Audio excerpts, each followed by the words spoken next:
15 years ago, stories of child labor in the chocolate industry made international A headlines. trafficker willing to sell two young men newly arrived in Bali. Kids are fueling a child labor movement in the cocoa fields of Western Africa. The controversy supposedly sparked widespread reform, but now, over a decade later, a new report says child labor in cocoa production has actually gone up.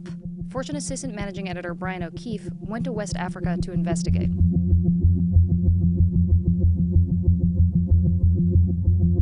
Brian, tell us what's going on. The countries we're talking about here are Côte d'Ivoire, formerly known as Ivory Coast, and Ghana. These two countries together produce about 60% of the world's cocoa supply. Here we are in 2015, the number of children working in child labor had gone up by about 21%. This figure of 2.1 million children, that's those two countries combined. So you were there, you saw the farms. What did you see? It's very much like what you might imagine of a poor village in Africa.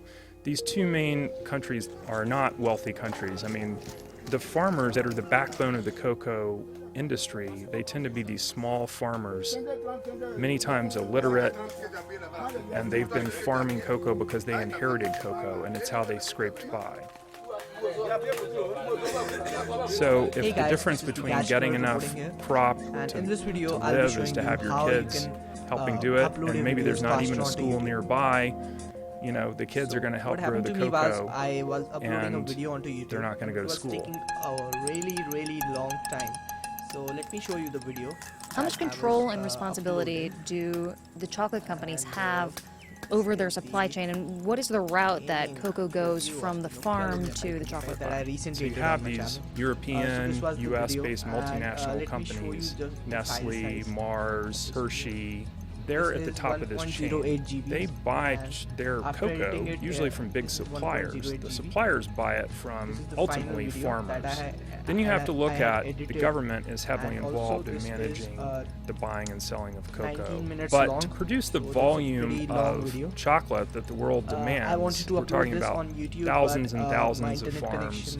So the chocolate companies have plausible deniability, basically, because they're so far removed. There are many middlemen removed from the actual farmers. So I have to start the upload. Yeah, I mean, the chocolate companies typically have not operated on the ground all the time next to the farmers.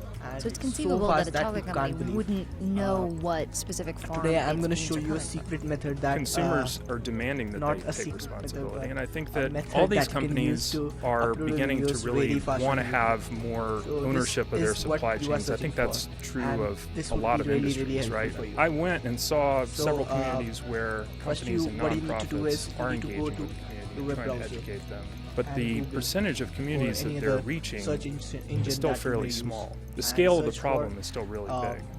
So what's different this time? Is there as much impetus for reform now as there was 15 years ago? And will it make a bigger impact than the last one did? Demand for chocolate globally is going up, and the chocolate companies are worried that if they don't make these communities more productive, healthier, more sustainable, that their supply might dry up. Basically a software that compresses your video and without losing any of the quality of video.